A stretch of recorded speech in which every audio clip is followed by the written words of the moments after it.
Good evening, everyone. Welcome to the public information meeting for the Willows Neighbourhood Concept Plan Amendment. My name is Leanne DeLong and I'm a planner with the City of Saskatoon, and I will be your moderator for the evening. Before we start, I'd like to acknowledge that the land upon which we broadcast and the land we are discussing today is located on Treaty 6 territory and the homeland of the Métis Nation. As you are probably aware, the City of Saskatoon is conducting all public consultation online, over the phone, and via letter mail these days due to the COVID pandemic. This Teams live event is one of the ways we are facilitating public consultation while remaining physically distanced. We sincerely apologize regarding the limitations resulting from the format and setup of a Teams live event. Tonight is the second public information meeting for the Willows Concept Plan Amendment proposal submitted by Dream Developments. Since the start of public consultation in December of 2020, we have had the opportunity to speak to over 120 residents regarding the Willows, including meeting with several smaller individual groups in online meetings. For those of you that did not have an opportunity to attend the previous public information meeting on January 26th of this year, we have posted on our Engage page. You can Google Willows Engage page Saskatoon to find a pre-recorded information video, as well as the live recording from the January 26th event and the full draft neighborhood concept plan amendment proposal submitted by Dream. Tonight's meeting is also being recorded and will be uploaded on the Engage page in order to provide residents who are unable to attend tonight an opportunity to watch the video in the future. We also wish to note that a summary of the public consultation to date, as well as required studies as part of the concept plan amendment process, are also located on our Engage page. During the previous public meeting, we received over 180 questions, not all of which we could answer in the time allotted. A frequently asked question sheet addressing the unanswered questions was posted on the Engage page and has been updated with new information based on Dream's updated proposal. Similar to that evening, we will be opening up tonight's meeting for questions once the presentations are complete. We appreciate all the time and attention you have given to this process, and we want to reassure you that there will be time after tonight's event to continue to provide feedback and have your questions answered. Our Engage page now features a Contact Us link where you can send your comments, feedback, and questions. The new Contact Us link allows our internal team access to the email inquiries and helps to provide a more timely response. Our Engage page now features, tonight we are again joined by Councillor Marin Lowen, the council representative for your area, who will be starting off the evening with opening remarks. We also have joining us Anastasia Conley, a planner with the Planning and Development Department. Anastasia will be providing information on where we are at in the process, on the revisions to the proposed plan, and she will be answering questions on behalf of City Administration. Daryl Dawson, Manager of Development Review with the Planning and Development Department. Daryl will also be answering questions on behalf of City Administration. Brad Zervinsky, General Manager for Dream Developments. Brad will be presenting on Dream's development proposal and answering questions on behalf of Dream Developments. And lastly, the city staff who are behind the scenes ensuring this evening is running smoothly. Haven Rees and Tanner Hallinan. With that, I would like to hand it over to Councillor Lowen.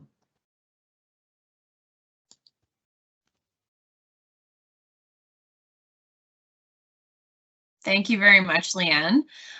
Good evening, everybody. Thanks for joining us. My name is Marin Lowen. I think probably most of you and I have corresponded or communicated in some form or another.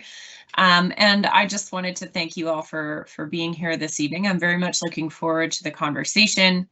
I do also just want to acknowledge off the hop here that although we're gathering remotely, we're gathering on Treaty 6 territory in the traditional home of many nations, including the Métis people.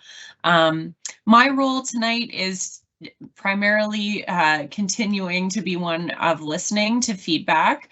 I, of course, will be very happy to answer questions that people may have that are specific to council's role in the process.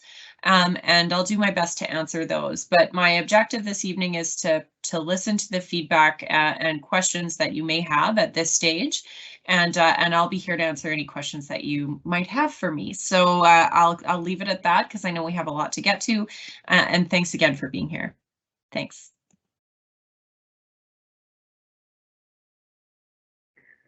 Thank you, Councillor Lowen. Next up, we have Anastasia Conley and her presentation on behalf of City Administration.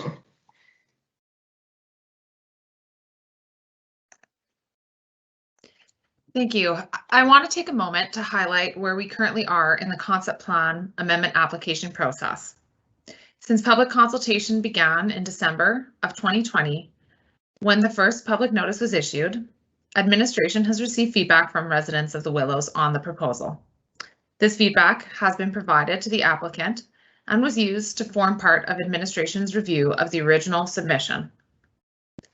The applicant has taken administration's comments and the information from the public to make some changes to the proposal.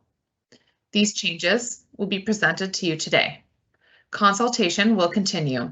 Further comments provided on the revised submission will be part of administration's consideration of the application.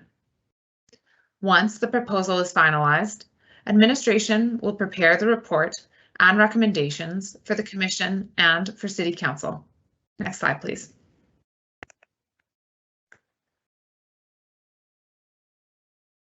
Administration received some feedback from the most recent public notice that the approved concept plan should have been included in the mailout. As such, we have provided it here for you today. This concept plan map is also available on the Engage page. Council approved the current concept plan for the Willows neighborhood in 2003. At that time, the official community plan was amended to include this new land use form, which acknowledges the unique needs of a golf course community, while also adding the additional regulations not typically found in the urban context.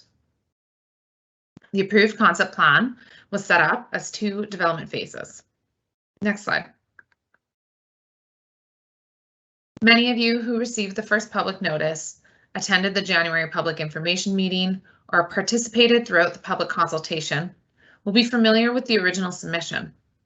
The amendment is primarily for the second phase of development and proposes a reconfiguration of the street network and lots, including a reduction to the allowable lot size, increase in the estimated population, expansion of the commercial land uses that are permitted, and to provide opportunity for fee simple lots to be located in phase 2, which are separately titled lots not incorporated into a condominium.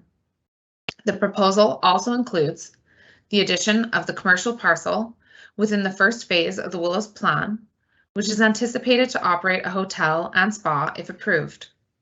Next slide, please.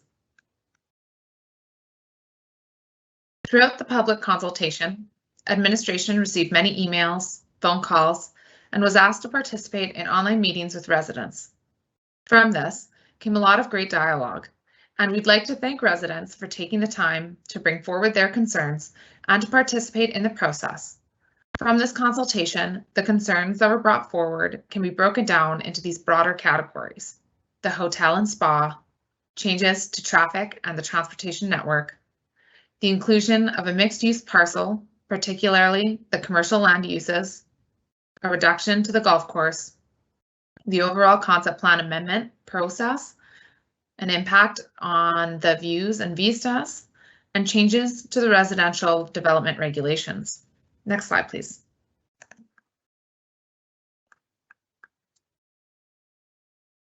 Along with administration's review of the application, the feedback provided by the public was shared with the applicant, who made the following revisions to their submission. The hotel and spa, in particular its proposed location at the site of the Tree Bluff and Red Barn, and its proximity to existing residential development, was a key concern for residents. In response to this concern, the proposed property line for the commercial parcel has been reduced, resulting in a buffer of trees between the existing residents and the property. Transportation concerns related to capacity was also a top concern brought forward by residents. In addition to the concerns related to capacity, pedestrian safety was also forefront on many residents' minds.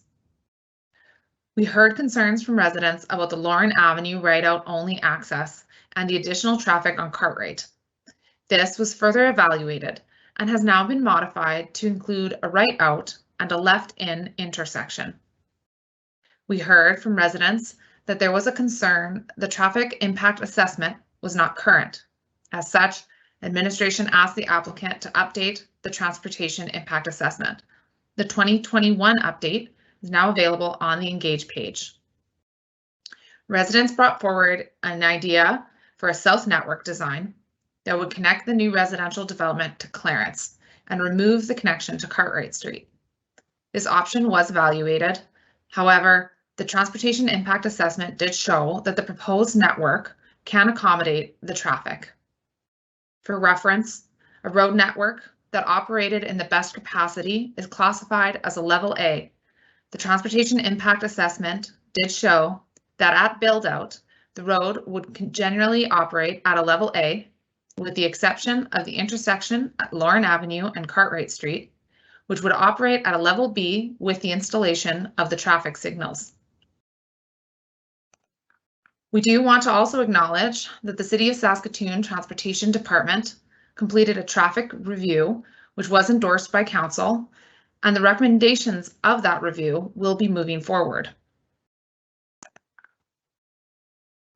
The mixed-use commercial site was another area of concern for residents. It was most often noted that there was either no need for existing residents or that there was still too much uncertainty around the site. Administration received several questions related to this, including what will mixed-use commercial area look like, how will commercial uses be regulated, what kinds of commercial uses will be allowed, how large will the commercial spaces be, how many of those spaces will there be. Administration heard a number of these comments about the increase of commercial uses in the area and had similar concerns with the demonstrated need for additional commercial uses. This was provided to the developer, and they revised the proposal as follows. The mixed-use commercial areas have been split into neighborhood node parcel and a medium-density multi-unit residential parcel. Within the neighborhood node, further limitations on the commercial development have been outlined, including a maximum floor area per unit, a maximum total floor area for all commercial uses within the neighborhood node, and restrictions on the types of commercial uses that would be permitted. The total commercial area would be limited to 10,000 square feet, and each individual unit could not exceed 3,000 square feet. Brad Zervinsky will discuss these types of uses that they are pursuing in those areas further during their presentation. The golf course was a concern for many residents, not only because the views and vistas that it offers, but also the playability of the course. Because the city does not regulate the design or number of holes, administration is not able to provide a recommendation on this item. However, the applicant has been made aware of the concerns residents have related to the golf course. The overall process for the concept plan amendment was brought up by many residents.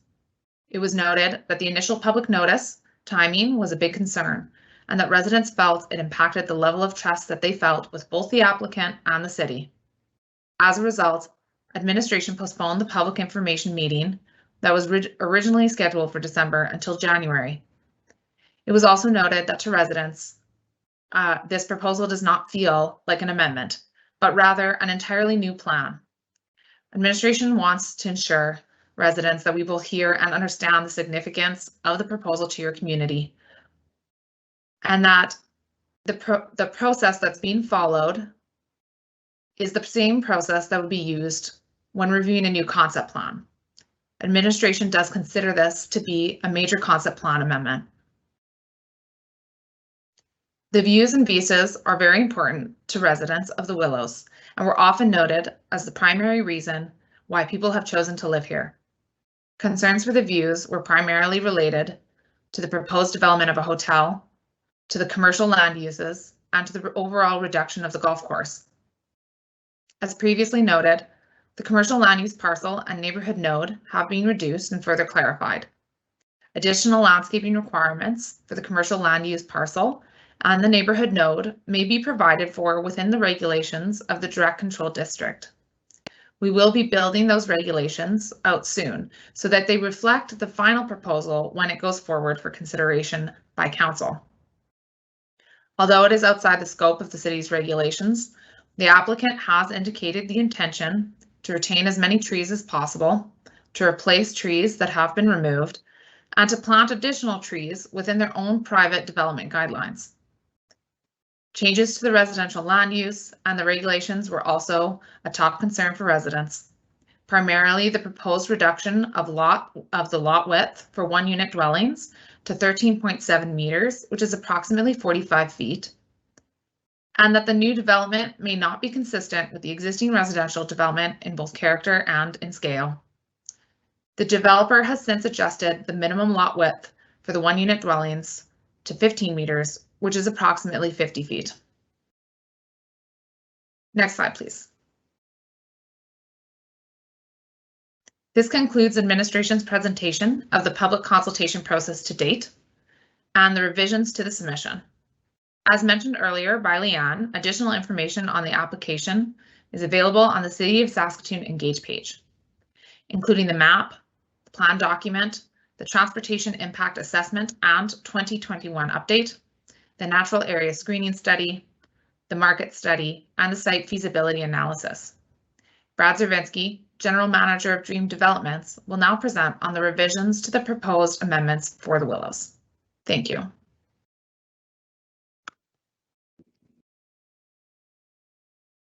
Thank you, Anastasia, for that introduction. Haven, if you could move to the next slide, please. Thank you. And I also want to thank all the people who are signing in for the meeting today and all the people who we've had discussions with and had questions and concerns. And I just want to thank you for all of those, definitely, as they've been formulating what we're presenting here today. My presentation will focus on two things. Again, it'll build a little bit on what Anna had mentioned and some of the changes and clarifications. And then I'll shift over to a bit more of a vision as to the other aspects of the Willows that we're looking to do with the Willows here as it relates to the overall community and a bit of the history there as well. So with that, we'll move into what we heard. And these echo the comments that Anna had mentioned in her presentation and definitely things that we've heard with conversations with other people. And they would be the mixed use area and the commercial area. And some of the concerns around that were the proximity of Stonebridge and the amount of commercial already located there. Also the amount of traffic generated from the site. The other concern was the Nordic Spa and the hotel and the noise that could be created from an enterprise such as this, or the loss of trees or the Red Barn. And again, a focus on the traffic generated by that use. And then moving on into the trees and the golf course design, and then the tree canopy and the green space provided within the golf course. Another big concern was the lot size, and it came up quite a bit, and I know it did at the last meeting as well, as the smaller lot size that was proposed, and then the type of development too. We've had some thoughts and addressed those concerns.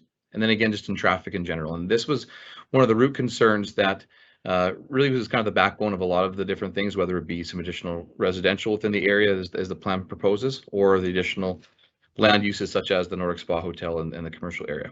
So we'll move through some of these and get a bit more detail as to what they are. Next slide, please, Haven. The first change is, again, about that mixed use area. And Anna mentioned that the modification in the size is something, and the location of where those commercial things would be. The parcel would be split in two, essentially, and the bottom portion, the 2.4 acres at the bottom, would be noted as that neighborhood node, which is in line with the official community plan. And that parcel could contain medium density residential, but also include a limited amount of commercial uses. And some of those commercial uses are on the left bullet points there, which would include some retail, medical clinics, which could be pharmacy, physiotherapy, offices, coffee shops, and then some other uses.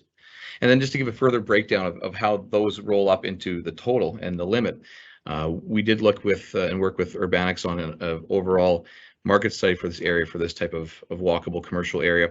And we felt that 10,000 square feet as a total would be a good maximum for that. And then again, no single user over 3,000, just to make sure that we're limiting a certain type of different users. So as an example, that could potentially be an office or personal service office, physiotherapist or pharmacist, a coffee shop, and then a beauty salon. And each of those smaller bays would roll up into that larger overall 10,000 square feet, and there would be no more than that. Also want to highlight that these uses and those types of commercial uses are provided for in the official community plan and the direct control district as well. The official community plan does make mention of commercial uses associated with a golf course and a golf course community. And the direct control district also includes accessory uses such as restaurants, retail, personal service trades, and medical clinics. Next slide, please, Haven. This slide is meant to just graphically show, I guess, the size of what 10,000 square feet maximum would be. And so it's not indicative of the exact location or anything, but I just wanted to show how large a 10,000 square foot building essentially could be on that site. So that provides some scale. The images on the right side are just of a building that is similar. It's a single story building. Not saying that the commercial, the walkable commercial would be in that format. It could also be integrated into a multifamily building as well. But again, it's the size and the scale that's important to note with this, and again, that location. Next slide, please. Another concern was the Nordic Spa and the Wellness Hotel, and again, the location and the amount of trees that were there on the site, and then what was going to happen to those trees and whatnot, and the Red Barn for that matter. So with that, we've took a real close look with the proponent for this area, and have done a bit more work on the site plan and the other things kind of related to how that spa would function. And one of the things we did was modify the parcel boundary on the north to reduce it by 7.5 meters, creating a continuous tree buffer between 12.5 and 21 meters between the west and east sides of that area. And that land would stay within the Willows Golf Course Inc. and would be a permanent tree buffer. Further to that, there would be setbacks and landscaping guidelines interior to the parcel as well, both on the north and on the east side of that property as well, to ensure that there was tree buffering and additional trees planted if need be on the east side to increase that screening. Another important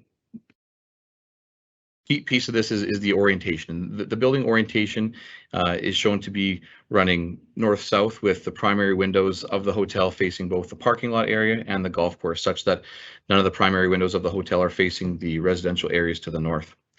And I also wanted just to highlight the separation between the proposed building and the residential areas. On the north boundary, it's about 49 meters from the top corner to the nearest residential, and then 64 on the right corner. On the bottom, it's about 108 meters between 401 building and the bottom corner of that proposed hotel. And also on this map, I just wanted to show for reference some of the other separations that the condo buildings there currently are from the different residential areas. So on the north side, the condo buildings are about 61 meters separate from the residential areas. On the condo building south of Cartwright, it's about 31 to 32 meters of separation between those two. Next slide, please. And this next slide was provided by the proponent, and again, it shows the value in the tree canopy and the intent of having the spa and the Red Barn integrated within that, in that low area, to provide that tranquil environment for spa users and residents who are enjoying the area. So it's a very important thing for the proponent to retain as many trees as possible and plant new ones where they're needed, and also incorporate that Red Barn into the design to create a truly unique site.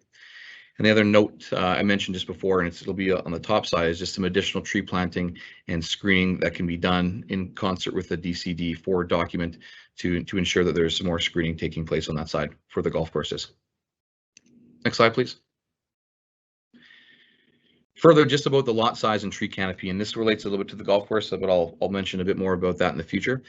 We did hear loud and clear about the minimum lot size being much too small, and we have increased that to a larger minimum of 50. And just again on the nature of the development, there's a lot of comments about just the style of housing and comments about cookie cutter nature of the development and things like that. And I want to ensure you that we have our most extensive architectural controls that we have to date in place for the new area to ensure that the architecture is definitely harmonious and of very high quality. The lots will be larger and they'll be very attractive homes. The other aspect of that, and it kind of relates to the tree canopy and just the reduction of trees with reconfiguring the golf course, but we have we'll be implementing residential landscape guidelines to ensure that a minimum of 4 trees are planted on every residential lot to really increase that tree canopy and that over time. And just with that, there'd be over 1,200 trees planted just specifically on those residential lots, not including boulevard trees, golf course trees, and then other trees planted alongside the commercial areas and other multifamily areas. So all this would diversify that tree canopy. Next was traffic, and again, I mentioned at the start, this was kind of one of the backbone concerns that precipitated from a lot of the other different areas, whether it be the additional residential or the spa hotel. So traffic was definitely something that was looked at more specifically in this go around. And Leanna mentioned that we have been able to include a left in at Lorne Avenue and access A. It's the access onto Lorne circled on the left-hand side. So that'll allow residents of the new area of the Willows to go right in off Lorne Avenue and not need to go onto Cartwright itself and keep traffic volumes reduced through that north area of Cartwright. We also did look at the trip generation in general and did a reassessment of that because the original one had an outdated concept plan from 2017. And with that review, it was shown that the PM peak trips were reduced by 21 in the peak hour, and the morning peak hour, those trips were reduced by 26. Thus, the original analysis of the intersections that we had in the original one will still hold true. It's also interesting to note just as the golf course changes and is modified from a 36-hole course to an 18-hole course, there is a reduction in trips both in the PM and AM peak hour associated with that land use, and those trips generated by the hotel and Nordic Spa are largely offset by the reduction in holes going from the 36 to an 18-hole course. Next slide, please. And again, just a bit more on the traffic. And it's also important to note that the analysis provided within the TIA is the analysis at the full build out of the development. And it also includes 20 years of assumed background traffic growth on both Lorne Avenue and Clarence Avenue. So it's likely that the development of the Willows will take many years, up to 15 to 20 years, for it to slowly build towards these ultimate traffic volumes that we're seeing within the traffic study. It's also important to note that the internal intersections analyzed operate at a level of service A, as was mentioned by the City of Saskatoon. And again, the level of services range from A, which was classified as the best range, to F, which is total failure of the intersections. Cartwright Street itself is designed as a collector roadway throughout the entirety of the Willows, so it is able to handle the volume to capacity ratios that the network and trip generation will place on it. But further, new traffic installations such as the left in and right out of access A and the intersection signals at Lorne Avenue and Cartwright will be built at the outset, just so everything related to that is done at the outset of the build. Next slide, please. And the next part, I just want to move a little bit more into a bit of the vision about the Willows and a couple other things that we wanted to share with everyone about some of the plans and things that can happen at the Willows. And first, it's interesting to look back just at the story of the Willows, and it is definitely one of ambition and continual evolution. Next slide, please, Haven. And it's interesting as this is the Willows' 30th year anniversary from the creation of the golf course. And it's interesting that the golf course itself was a very ambitious project at the outset at the south part of Saskatoon, transforming the fields there at the time into the 36-hole golf course that it was.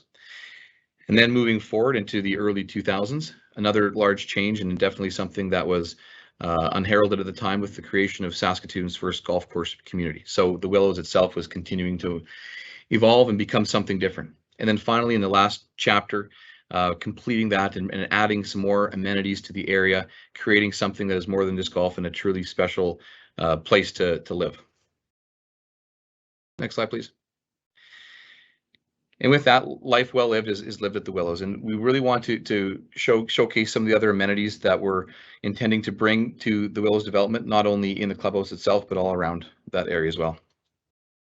And a lot of these amenities have a focus on wellness and starting to be a bit more than just golf and introducing some other aspects. And it was interesting when researching a bit of the wellness developments that home sales and price premiums are achieved in some of these areas. Next slide, please.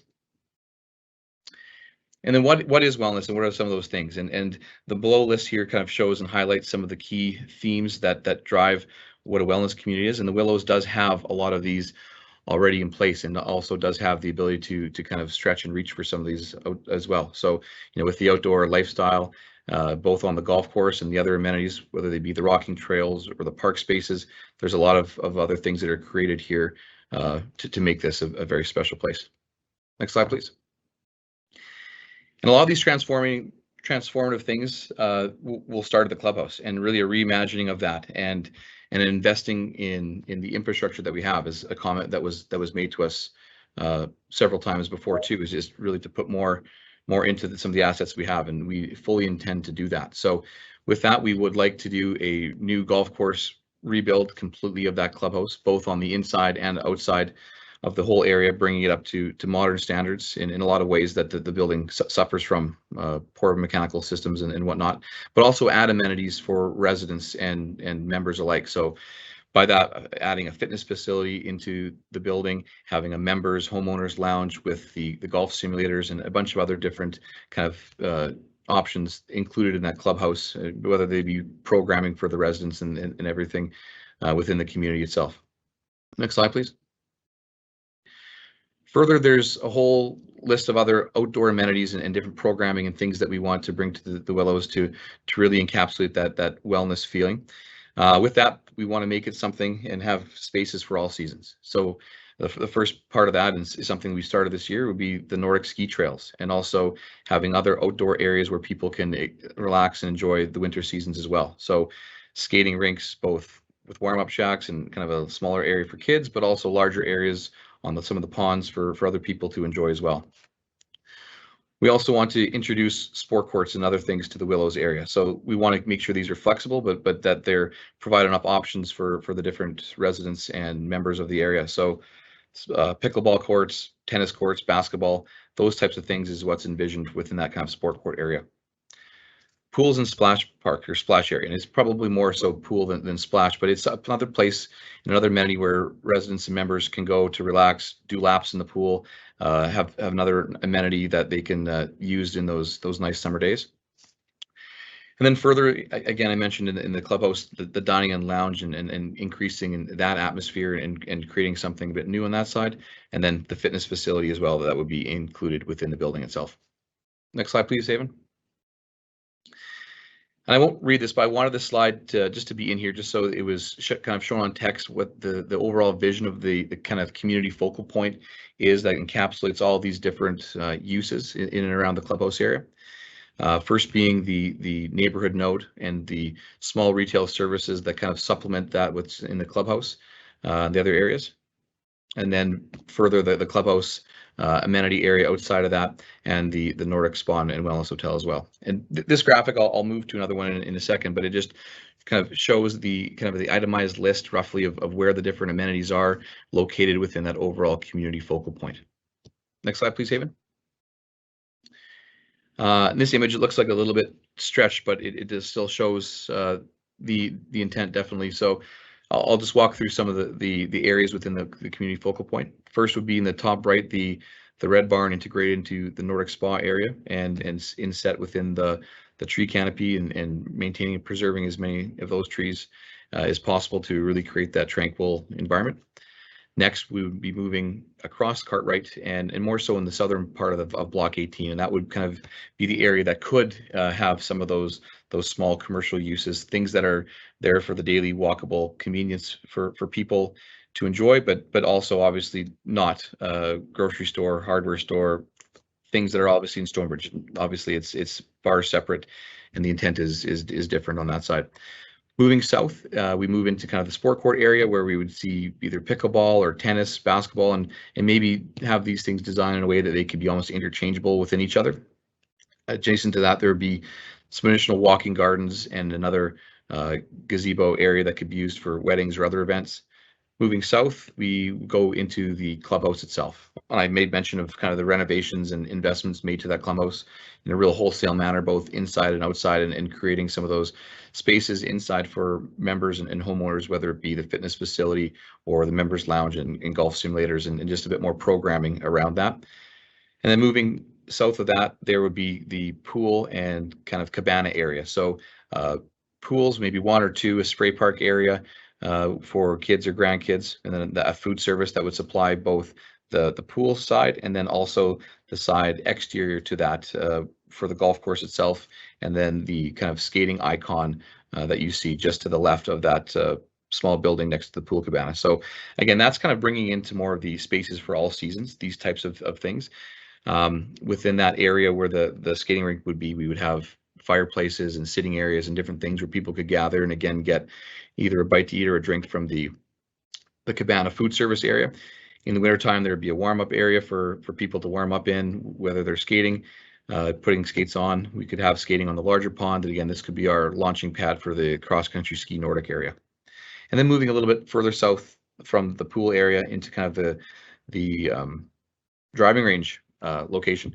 The driving range is slated to get some improvements and some investment back into it as well, and also into the golf facility and lessons that would be on site there as well, to kind of providing a bit more of that service for residents and members alike.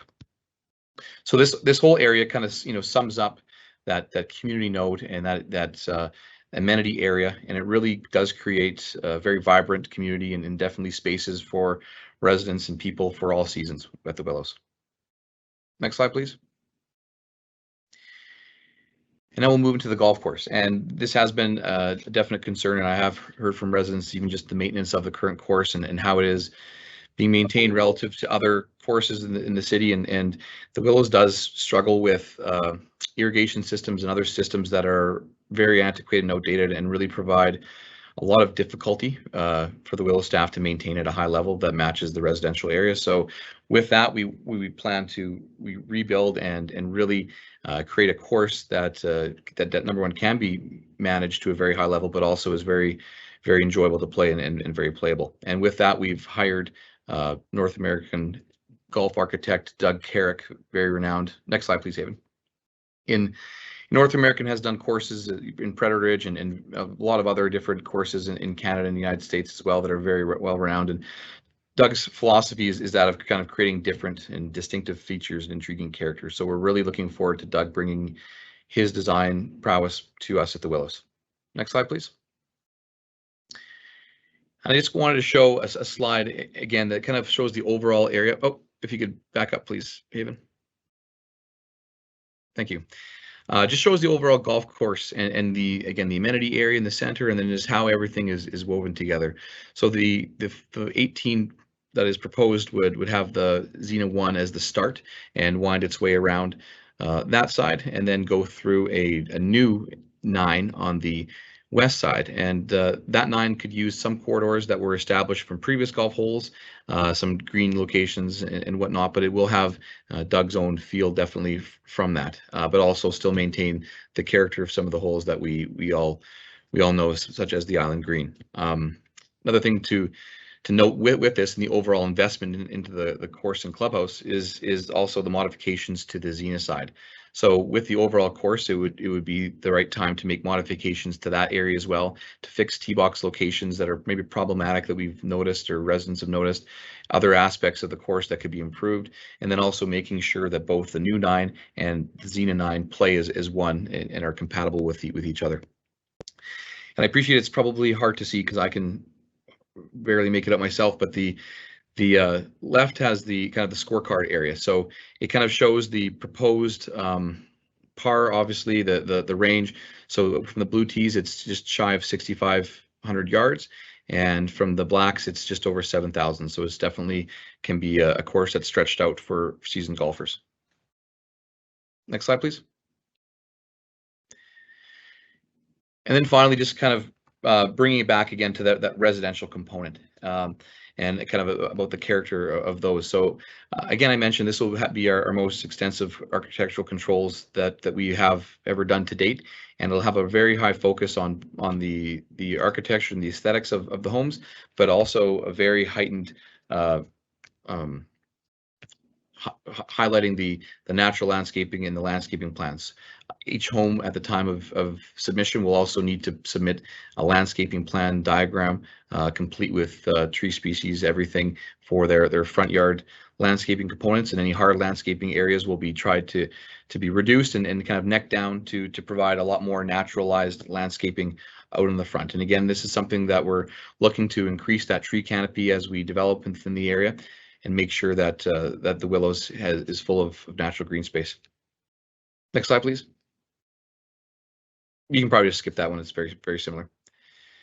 And then finally, some phasing. And I mentioned quite a bit about the different investments that will be looking to be made at the Willows, whether it's the course itself, the clubhouse, or the amenities.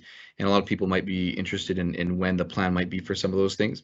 And the answer to that is those would be at the very outset of the development and happen right away with the approval to do so and those investments we've made. We'd also start working on the phase 1 residential area and then be slowly working down from the north along the western boundary into kind of the medium-term area of the single-family lots. We might see the neighborhood node development finish on that side, and then we'll keep wrapping around to the final phases in the longer-term time frame. And again, there's a lot of time to go through this. There's the market demand that we'll be working through, and we anticipate it being a little while before we get to some of those latter phases. But again, the amenities would all be at the very outset, along with the traffic improvements. So with that concludes my presentation. I would like to thank everyone for coming out and listening again, and would like to answer any questions as they come up. Thank you.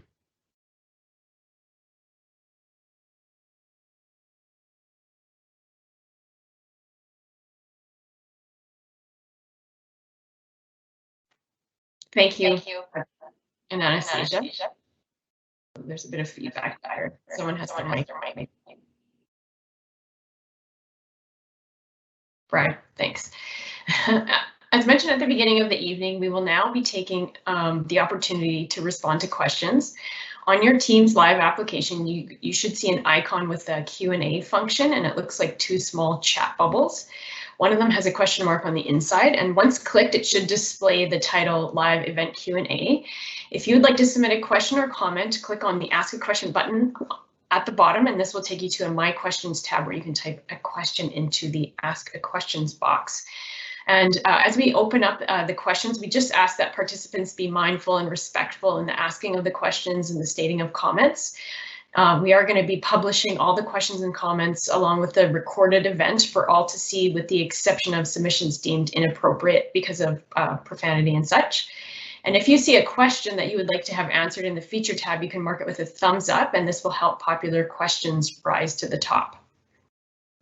We will try to deal with as many questions as we can in the time permitting, keeping in mind that additional opportunities for dialogue will remain.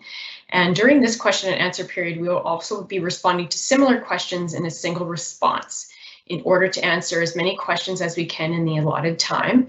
And just before we get started, I also wanted to mention that the questions that we don't get to tonight, just due to time constraints, we will be posting answers on our frequently asked questions sheet, and we may not answer your specific questions, but we will try to group similar types of questions and answer those topics as best that we can. So and before we start the questions too, there were a few comments that we were seeing that were being asked throughout the presentation. So I just wanted to address a couple of things before we get into the question period. Someone asked about Anastasia's presentation and if it would be possible to get a full written presentation posted to the website. So once we have that ready, we will post that to our Engage page. There were also some comments about the text being very small and difficult to see. So in addition to the live event being recorded and posted on the Engage page, we will also have a copy of the PowerPoint on the Engage page. And then lastly, the other thing I wanted to address, there was a question, are we going to have an open public meeting before Planning Authority meeting? At this stage, we are following the public health order, and so all of our public consultation is online and through email, so there is no plans at this time to have an online meeting, or sorry, an in-person meeting. And again, all the information from tonight is going to be posted on our Engage page, so people will be able to rewatch it, and also people that have missed it will also be able to join the conversation. So with that, the first question, it's related to the public consultation summary. So I'm just going to have Anna answer this question. The specific question was, in the summary of the public consultation report, it states that 120 individuals provided comments. Can you please clarify if this includes all of the residents that were represented by the associations that presented to the planning department? It seems that almost the entire Willows community was heard from when you include those presentations on behalf of the association groups. Shouldn't this number be closer to 600 or 700 residents heard from?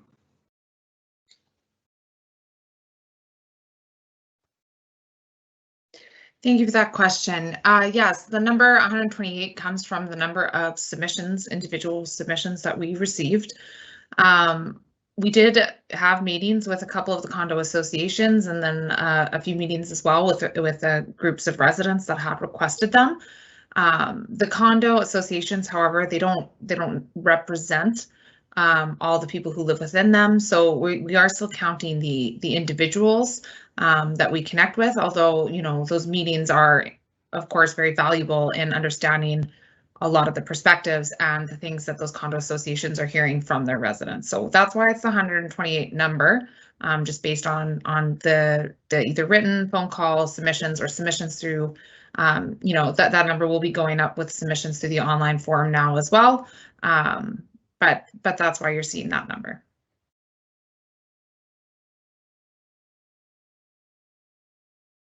Thanks, Anastasia. The next question will be for Brad, and it'll be a three-part question. The question is about the golf course, and I just wanted to mention that, you know, as part of the application, the city is not regulating the design of the golf course. So that's why there's been limited information related to that. So these questions are specific to the golf course. So I'm going to have Brad come up and answer these. The first question, we have not seen the golf study as of yet. Are we going to be able to see the study? Did Doug Carrick do the golf study as well? And just maybe if you could recap where the swimming pool and pickleball court, where they are going to be located on the design that you submitted, since there is no evidence of it. Thank you. So the first question is related to the golf course study and Doug Carrick specifically. Doug Carrick has been working with us for quite a long time on this, but a lot of the work and the study that I was referring to previously was really work done by GGA golf course consultants, and is really business plan working through the different scenarios of 27 or 18 and different variations of those business plans is kind of, I think, what the question is related to. So Doug did not specifically do that. It was more GGA and then our internal group as well, working through those business plans. And the second question was related to the location of it. And I think if we can back it up if you like, but the location of those things would be just north of the existing clubhouse on the golf course lands, and then south of that neighborhood node parcel. They're not showing up as a colored area because they remain on the Willows golf lands, if that makes sense. So it's not a new boundary that would be operated or sold or something else. It would just be part of the amenities at the Willows itself.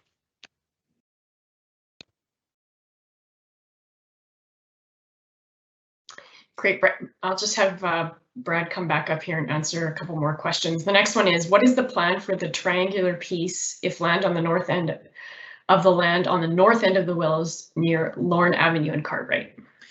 That land is same as previous. It's designated as low density multifamily for the majority, and there's another spot that is more medium density on the northern boundary. That land would be developed. It's not owned by us. It's another landowner within the area. That land was rolled into the overall concept plan based on its proximity to the Willows.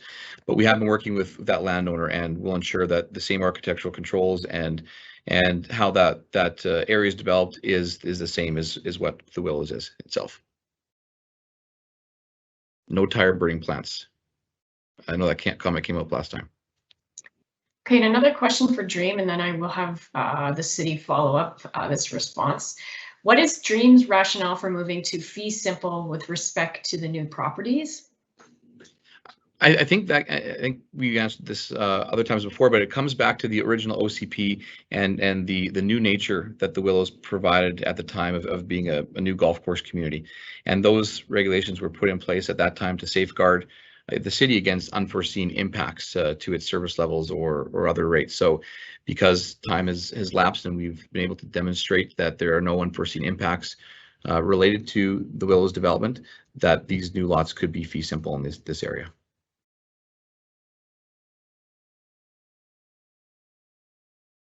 And Anna, I'll just ask if you can just follow that up with Yeah, the analysis that we did regarding freehold title as opposed to bare land condominiums.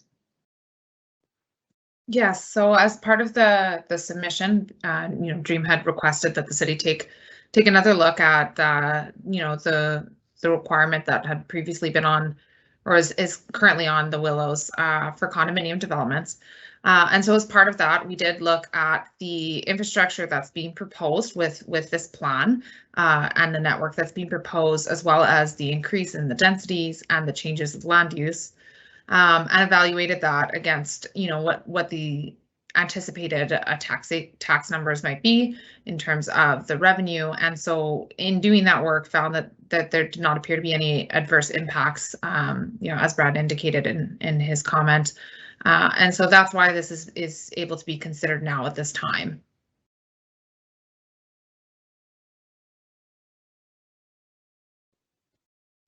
Okay, the next question will be for Daryl. It's a two-part question. The first part is, does city planning support Dream's new revisions? And the second part of the question is, why can't city planning push back and inform Dream that their application does not conform to the 2020 official community plan that was just approved last year? Thanks. And this is the first time I'm speaking, I'm Daryl Dawson. I manage the development review section with the city's planning department. So maybe start by answering the second question first about the question about not aligning with the city's official community plan. So the official community plan provides that policy and guidance for city growth, and it does speak to golf course communities, and the proposal does generally align with that policy. There are amendments proposed to the policy, the DCD4 and the concept plan, and that is the developer's opportunity and right to be able to apply for those amendments, and then for administration to review and make a recommendation to City Council. Ultimately, we haven't finalized a recommendation yet.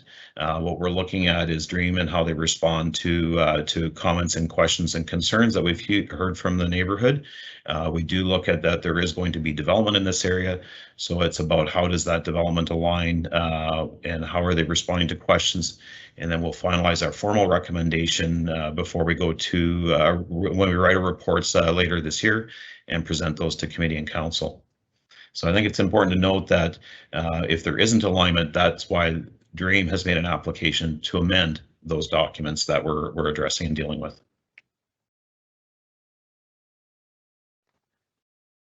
Thanks, Daryl. Next question will be for Brad.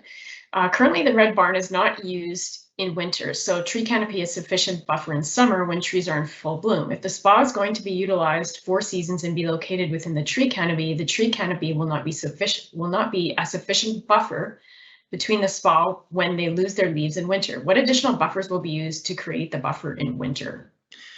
Good question, and I kind of mentioned a little bit about the supplementing the tree canopy when I was mentioning that slide, but I wasn't specific. But it's probably something that can be augmented with more evergreen trees and that different types of things. I think there's a lot of opportunity to plant additional species kind of within that area to provide more of that screening and that buffer, definitely. And then we'd be open to other ideas as well. But I think providing a bit more diversity of the trees in there, more so in the introduction of evergreens, would provide that buffer. But I definitely understand that point. Yeah. Okay, the next question, there's a couple of questions, so I'll just call Daryl back up here regarding the live meeting. As I mentioned earlier, there are no plans to have an in-person meeting at this time. The questions are related to the City of Saskatoon having a live meeting with the Riversdale business community and the mayor, and questions related to that and why that is possible, and in this case it's not possible. Thank you, and good question. The response at this time is we still are operating under the safety protocols that were put in place for all our citizens and our staff to meet remotely. Those are in place until such time as they've been removed. We're talking about hopefully going back into in-person committee meetings in the fall, but we have not been provided guidelines or direction as to how that will relate out into in-person meetings within public consultation. Ultimately, our top priority is what we try to work through applications is the safety of individuals and staff. So that that'll be evaluated as to when staff will be going out. The response on that other request, we weren't involved in that meeting, but I can speak for my staff and the planning department's direction right now.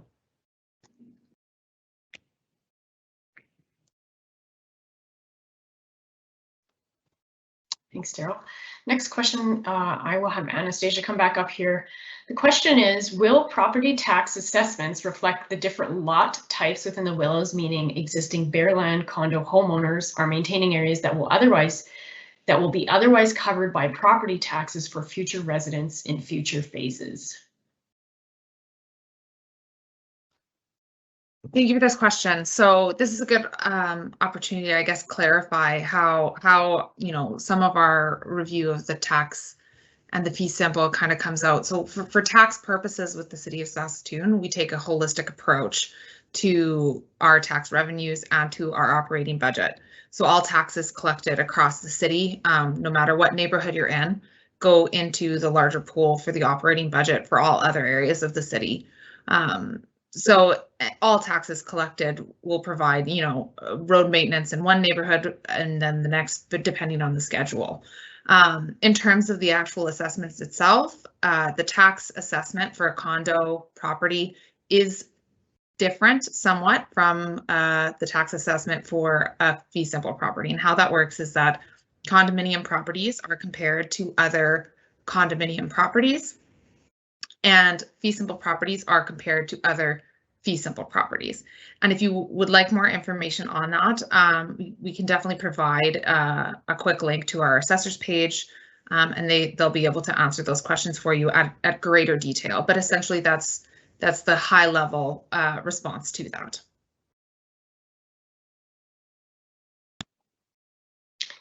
Okay, the next question will be for Brad.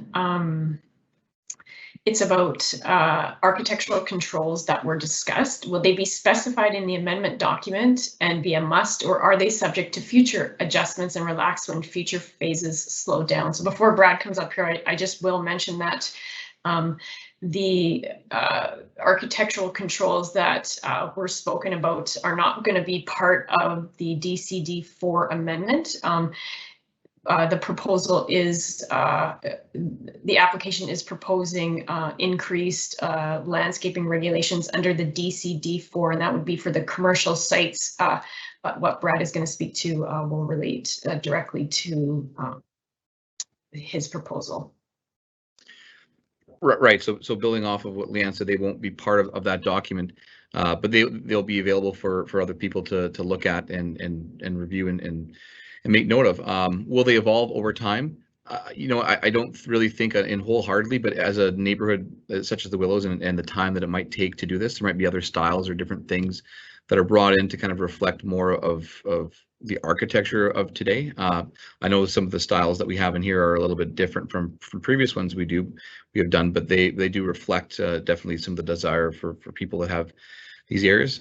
Would they change based on the specifications and lower the quality of materials? That would be no. They will be maintained all the way through at the high quality materials, and it would just be design tweaks based on different architectural styles that would likely come in over time. But they do change slightly on some of those things as they go. But we'd be happy to share the completed document with anybody who is interested. Just on that, I noticed there was another comment somewhere down the line about just maintaining the existing controls too. And we could definitely maintain and build the exact same houses in the existing areas in the new area, but we just want to allow for a few more architectural styles and then really heighten that landscaping component. And that's a big thing that's being introduced in this next guideline package. Okay, and I'll just get you to stay up there, Brad. This looks like Stonebridge 2 hotel, and all the commercial is available across this street. Why change us from residential to commercial? I see this map for Stonebridge, and I look at the one for the Willows, and I don't see any similarities myself personally in anything that we've really discussed with the amenities that are are here and the different areas, the lot sizing, the architectural. So I don't really see the correlation between the two myself, and I know that's a comment that has come up several times before in different regards, and it's just different. The commercial that we're discussing here, and we went through a little bit of an example as to the size and the pedestrian scale. None of that can be equated to the Stonebridge area.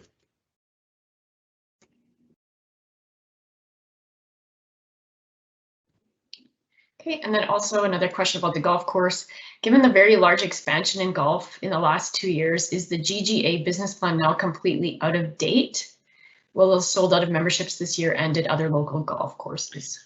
That's true, and the unfortunate thing with even that, it's still not something that is economically sustainable, even with the heightened level of golf, both last year and what we're seeing this year. So that is again, and I didn't maybe focus on as much in this one as previous, because I was focusing a bit more of the other amenities. But again, a lot of these changes are done to make the Willows economically viable and sustainable well into the future, and that is done through diversifying everything around it and kind of creating other avenues for the Willows to succeed. So it's great that people are out there golfing, and I hope they continue to definitely do that.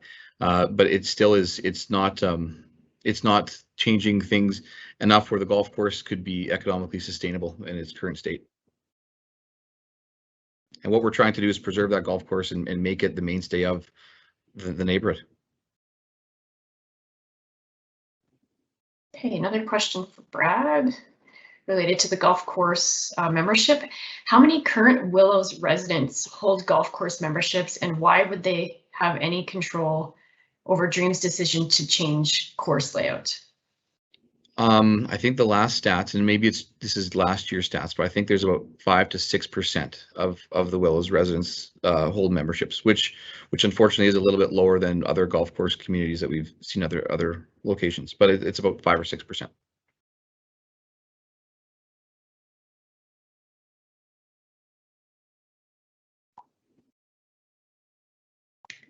Okay.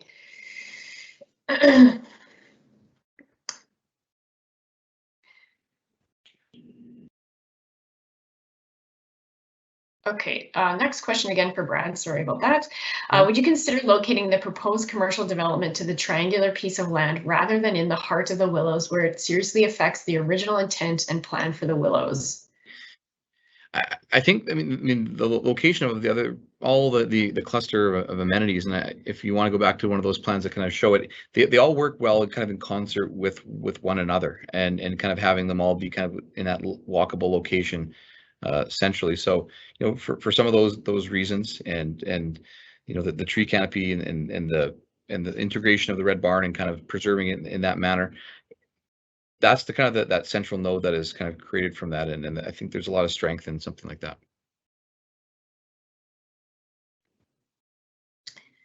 Thanks, Brad. We just wanted to go back to the question related to the Riversdale meeting, and I'm going to ask Daryl to come up here and just respond to that. Thanks, Dan, and I was able to get some clarification on that meeting. So the meeting was in Riversdale on the taxation, was hosted by the Riversdale Business Improvement District, so it was not a city meeting, and it's my understanding that city staff attended that meeting remotely as well. So it did follow the exact same format of consultation, with city staff being remotely involved with meetings as this meeting. So thanks for letting me just hop back in and provide that further information.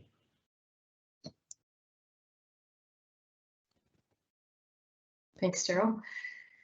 The next question again for Brad. What is the rationale for proposing a hotel spa site within the boundaries of Phase 1 and near existing residential properties? Does this not betray the promises made by Dundee when these properties were sold? I can't speak to the promises of when those properties were sold, but I can speak to the location and creating that central community focal point I mentioned in one of the last answers, and we can go back to one of those images if you like, but I guess it's creating that central node that's at the heart of that Willows area, and we want to be cognizant about window locations, tree buffers, and a lot of different things to make sure that we can achieve the most separation as possible but still create that central node.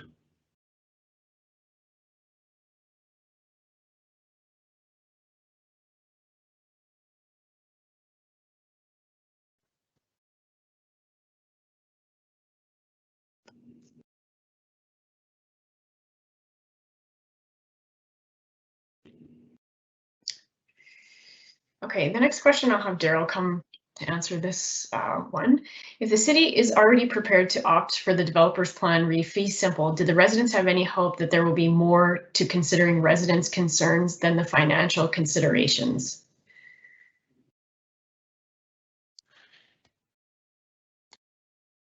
So if I understand, sorry, I just want to make sure you guys can hear me because it's saying I'm muted on my. Yeah, we can hear you. Okay, thanks. Just so I was just getting a warning that I was muted. So if I understand the question, it was, are we just looking at financial aspects of the proposal? If the city is already prepared to opt for the developer's plan regarding fee simple, do the residents have any hope that there will be more to considering residents' concerns than the financial considerations? So I'm not sure I understood the full nature of the question, but with regards to what are we looking at, it'll be the aspect of the technical aspects of can the proposal be developed and meet technical requirements. What would the land use impacts be, traffic impacts? We're evaluating the comments and concerns from residents, and one of those concerns was the impact on property values. We did look at fee simple, and it could be accommodated without impact on the overall aspects of the property taxes within the city. So I'm not sure I answered the question completely, but just try to give a cover of what we'll be looking at from an administrative point of view in our recommendation. And I have a follow-up question for you there, Daryl. How have the neighborhood nodes worked out in the past? I think of Avalon and Eastview, which were an early version of this concept, but now appear to be underutilized. The new versions in Willow Grove and Evergreen appear to be incomplete, even though the rest of the neighborhoods have been filled. Also, these last two areas are accessed by 4-lane divided access roads, and the commercial spaces appear to be surrounded by lower end row housing, which buffers the surrounding single family home from the impact of commercial developments such as restaurants and bars. This does not appear to be the case in this proposal. Yeah, good analysis. So the neighborhood nodes within communities, and in the existing communities, we see some in revitalization, and some do have empty units that are looking to be filled. Other neighborhoods such as Willows and Evergreen, I'll put Rosewood and Kensington in those brackets as well, are building out. So those neighborhood nodes, they will take some time in certain situations to build out. That was a little bit of the questions back to Dream that administration had, was the demonstration of the need, and really what we're looking at is 10,000 square feet with a maximum of 3,000 square foot CRUs. So we're talking small CRUs in a size and use that would fit well within the neighborhood. As far as the comment on the tenure of housing, what the city looks as having inclusive housing throughout the neighborhood. A number of neighborhoods would actually look at having a very varying range of that high or medium density residential next to the neighborhood nodes, as well as one unit dwellings next to the neighborhood node. So we do see quite a mix throughout the city of uses, and they are they cover the whole spectrum of property values and tenancy. Thanks, Daryl. Next question the next couple of questions will be for Brad. What will the total length of the proposed walking trail be if this concept plan is approved? Will it be all season, and who maintains it? And then a follow-up to that will be how many stories will the hotel be, and how many rooms will the hotel have? I don't have the golf course, the trail length off the top of my head, but it would be something that would be all season, definitely. And the areas that would be on the golf course would be maintained by Dream, the golf course operator. So we would be plowing those at a frequency that matches kind of the city park frequency for trails that they plow as well. I can get back to you on the length of that as well, and I can make that available to the city. The hotel, I believe the current proposal is 120 rooms and 4 stories. So the scale of the building is similar to that of some of the other condo buildings as far as height. Thanks, Brad. And a follow-up question. Brad makes a comment that Cartwright Street is a collector street, but yet as defined by City of Saskatoon, a collector street has parking and sidewalks on both sides of the street. Does this mean Cartwright Street will be widened to accommodate the actual specifications and Dream will cover the costs of the improvement? I think we mentioned different traffic calmings before, but actually the city maintains 3 separate collector roadway classifications. The Class A is the one with parking on both sides. It's about 12.2 meters wide.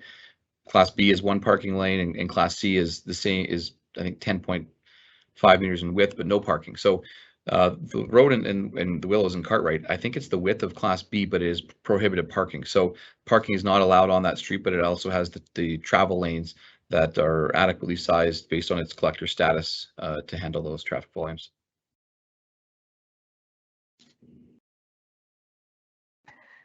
Okay, the next question will be for Daryl. The question is asking if someone could elaborate on how the feasibility and market studies impact the city's assessment of the proposed amendments.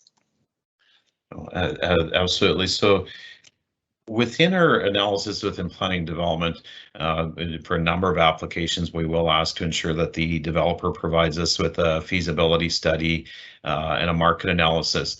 We do take a look at those and analyze those to make sure that they indicate, somewhat the need for the proposal and how that fits within the overall market. The City of Saskatoon and planning have taken an approach where it's where we don't regulate or don't get into developers the business of will it operate or how will it operate. We want to make sure that the land uses are compatible, that the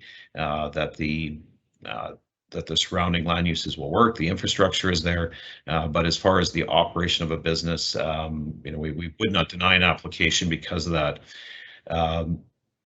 So we do take a look at that. We did, I believe those were posted on the website as well, so individuals could review that. And Nana can correct me if I'm wrong, but it is a part of what we look at, but it's not, as far as the market analysis, it's not our only deciding factor in our decision. And sorry, Leanne, I just noted that there was a note about the video crashing and will this be available? Do we want to address that right now, just so people are aware? I just noticed that in one of the comments. Yeah, sure. So we apologize for the video feed crashing. All the questions will be posted on our Engage page. And again, any of the questions that we didn't get to tonight to answer, we will be grouping together in similar questions. We might not be answering them each question specifically, but we will group them into similar topics and answer all of those questions. Okay, the next question is for Brad. We're at 8:30 here, and the meeting was intended to finish at 8:30, but because we had to start a little bit late, we're just going to continue to answer some additional questions. We sign off. So Brad, I'm hearing a lot of potential ideas that Dream is considering if the proposed amendments to the amendments are accepted to help assuage residents' concerns. What assurances do we have from Dream that these potential ideas will actually happen if the city accepts the proposed amendments?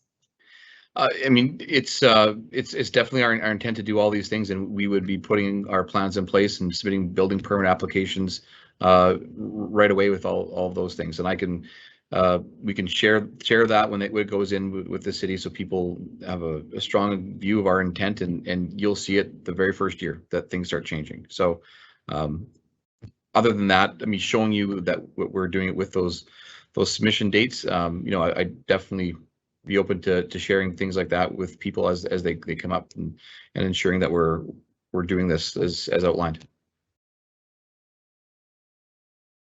And again, these things would happen, like the golf course rebuild, all the investments in the clubhouse, the amenities, those would all be right out of the gate at the start, the very first construction year that those things would be possible.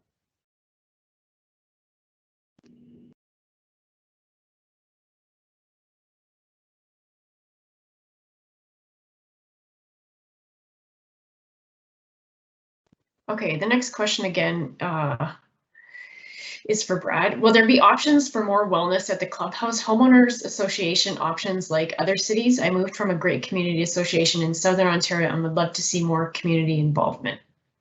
And that is a great point, and I think that's something that definitely could evolve at the Willows. And I mean, I kind of talked more within the time I had about the physical assets there, but you're right. I think building on the whole community and the programming that we could do within that area in the Willows for the residents and members, there's a lot of opportunities there. So we would be definitely following down that same path for those different types of wellness opportunities inside the clubhouse and outside.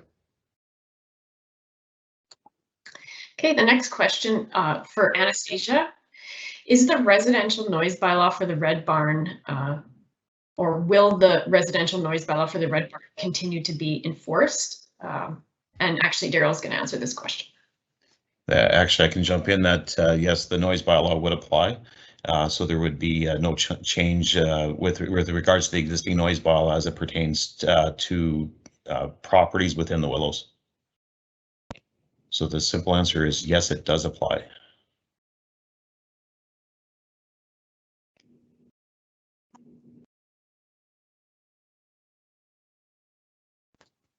Okay, the next question is for Brad related to golf course. The slide on the new clubhouse amenities shows the pool where the current putting green is located.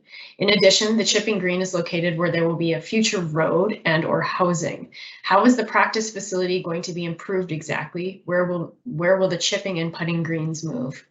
Though you're right, and the plans are still conceptual in nature. I mean, we're just showing graphically where things could be in the scale that they are. But good point. Like the pool is where the current putting green is, so we'd be looking at moving that putting facility to another location and then recreating the chipping facility too. So not all of those different aspects made it to that rendering in time, but obviously we will want to make sure that we're maintaining the putting facilities and all those different types of things as well, and making room for everything to exist. A good point. And while you're up there, Brad, I have another quick one for you. Who hired and paid the consultant? Dream hires and pays the consultants that work on our projects. Just like anyone that would do anything would hire that person. Yeah. Okay, next question for Daryl. The city's traffic committee in its last meeting is already considering traffic calming devices, and they said they are not considering the current amendment plan. How is it then? How can it then be said that traffic will not be a problem? Well, I do know that there is a neighborhood transportation review that has been undertaken in the neighborhood. There were recommendations that came out of that study to address the traffic items and concerns addressed by the neighborhoods at that time. The question was actually asked by Councillor Lowen, and I believe it was when the report went to council, asked the Director of Transportation about the impact of this program, and as the whatever the amendments may be, whether as the neighborhood grows out, if those impacts on traffic will be reevaluated in the future. And it was indicated that that increase in traffic would likely kick in further reviews. So it's about ensuring that we understand what the neighborhood traffic review indicated. That group also reviewed the traffic impact assessment done and submitted by Dream to be able to bring those two together. And one of the items we'll be looking at with Dream is that certain traffic calming measures, such as light installations that will be required, the signage and signaling that'll be needed. One of the traffic calmings is the lights at Lorne and Cartwright that'll have to go in as an example. Those will become requirements of this application. And just to build on what Daryl said, I'm not 100% well versed in the background of that previous meeting, but if there are other traffic calming measures on Cartwright that are required, whether it be raised crosswalks or whatever it is on the existing intersections, those are obviously something that we can definitely work into this application as well and make sure that all those things are covered off.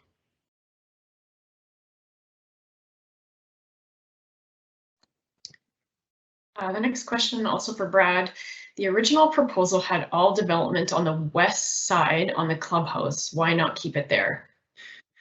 I guess the overall proposal has evolved, and that is definitely true with the modification to the golf holes, but also with the introduction of some of the other different amenities and the different things around there too. So it's really just the evolution of the plan over time. Okay, we're just getting some notification that there is no sound. So I'm just hoping that someone could post in the comments if they can still hear us. Or if we don't hear a comment, then I guess we can assume that there's another technical issue.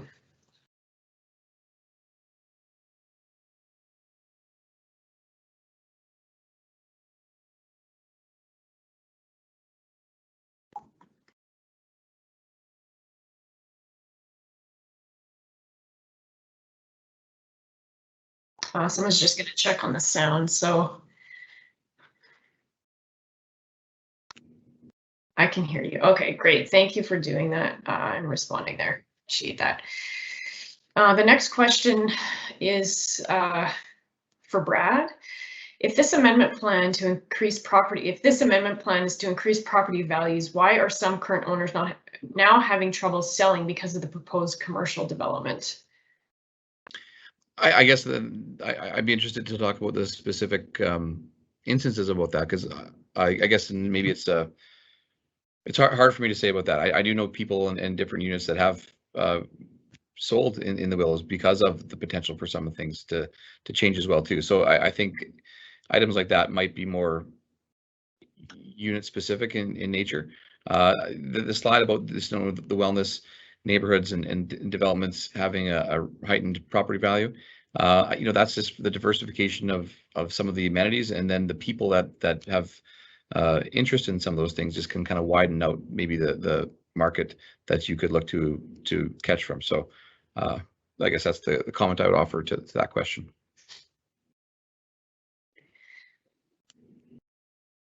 Okay, the next question is related to how many units were going to be sold in phase 2. So I'm just going to ask Anastasia to come up here. She might have to look this question up. How many units were going to be sold in phase 2 in 2003, and how many under the new plan? And then after Anastasia answers that question, then there's a follow-up question within this comment that asks, what is the total increase in revenue to Dream? So I'll just have Brad come up and address that. Anastasia, if you could just talk about what was approved for for the 2003 plan, and then what is being proposed for the 2021 plan. Yes, I'll just need a minute to pull those numbers up. So I don't know if you want to go to Brad first while I grab that. Sure, and the quick answer is I'm not sure off the top of my head what the difference would be between that one and the current one. But one thing I can add on to that is just the level of investment that is going back into the course and the clubhouse and everything around this entire area. And that's not an insignificant amount of money to be reinvesting. And I mentioned the timing of some of these things at the outset of the development. Dream is prepared to make some large investments and revitalize the Willows and restore some of those things that have aged. So it's, I guess, important to think about that too, and the investments being made in the community. And when you talk about the additional residential and different things like that.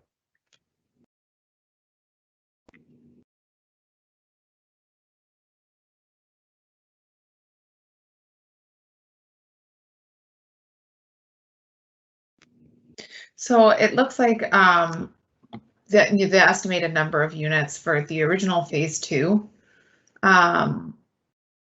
would have been 283 approximately. And the estimated number of units with the proposed phase 2 development is 776 units approximately. And I guess if it helps for referencing that with the estimated population as well, the original phase 2 estimated population would have been around 697. And the proposed phase 2, with the most recent iteration and some of the changes that you're seeing on the plan today, would be about 1,697 as an estimated population. I guess one other thing to add to that, and it relates to the population statistics that Anna mentions, is the inclusion of the 15-acre piece to the north too. That is something, and again, just to reiterate that we're not the landowner of that. It's been incorporated because of its proximity to the Willows and the logical nature of you know, that development and it being on its own or as part of this plan, just for logistics. So I mean, those numbers are also included in that area as well too, just for reference. Yeah, the North Development area is an additional 420 residents. And then just following up with that North Development area, Brad, we have a question about the owners of that parcel. Yep. And is there potential to be able to have public consultation with the owners of the triangular land as to what their intention is for that parcel, like Brad is doing on behalf of Dream? So maybe you could just speak a little bit about yes, for sure. And because of their proximity and the concept plan process that's been taking place for a while, we have come to an arrangement with them such that we will be working with them and assisting in their lands as well. So as far as, you know, what will be built on that area, it'll be the same scale as the multifamily is 301 and 201 primarily. Throughout that, the architectural controls will be matching with the other Willows, and for all intents and purposes, the same scale and type of development will remain consistent across both pieces. So there's you know, good continuity between the two.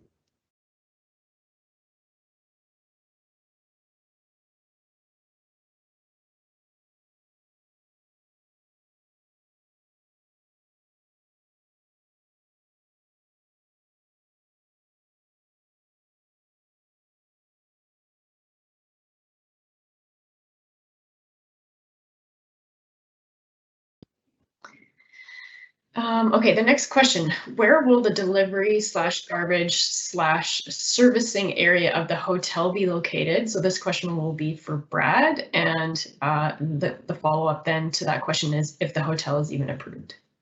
Okay, on the location, I'm not sure specifically, as I'm not sure that the site designs and the schematics have got that far, but I'm guessing the question is related to having it be on the back side of that hotel and then closer to, I guess, 401, which is across a golf hole from that area. So if that is the concern about that location, I'm sure we can work with the proponent to have a location that is well screened and not right in clear view of that and done in a good manner. You know, so it's not on the 401 side in that way.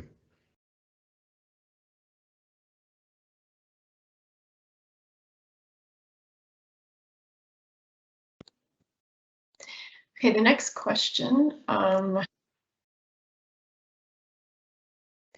is regarding the spa. Will there be special pricing or spa passes for the residents of the Willows? I think so. In talking to the proponents, I think they would have you know, programs that would be tailored for residents of the Willows and frequent users of the spa establishment. So definitely, I think that is possible.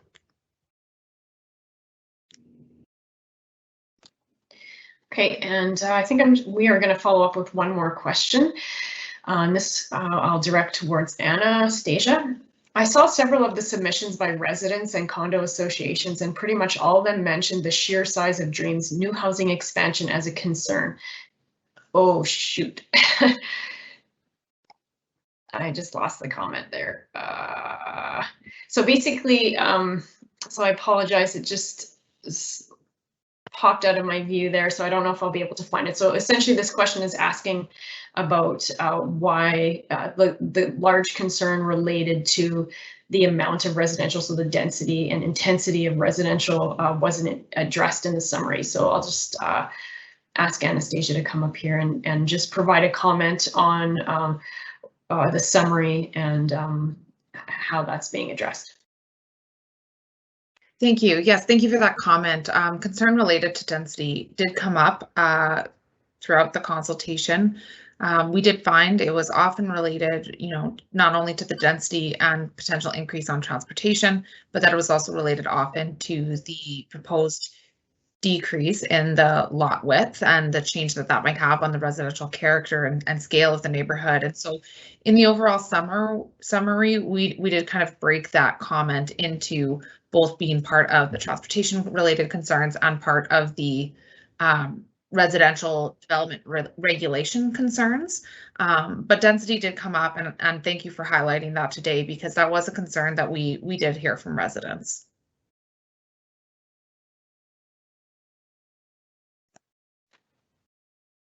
Great, thanks, Anastasia. So it's now 10 to 9, which brings our information meeting to an end. So I just want to apologize again for the technical issues that we have had, and just reassure you that there's going to be time to continue to ask questions, provide feedback, and provide comments regarding the changes to the most recent proposal provided by DREAM. We really want to thank everyone who took the time to be here tonight. And again, we're going to continue to welcome feedback and questions, and we can be contacted on our Engage page, as mentioned before, by the Contact Us link. And I think that's on the slide that's posted on up on the screen at the moment.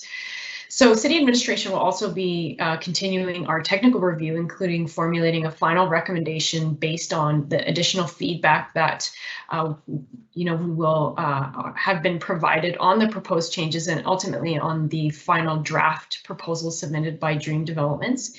And once this proposal is complete, the recommendation by City Administration will be presented to the Municipal Planning Commission and then subsequently to City Council for consideration.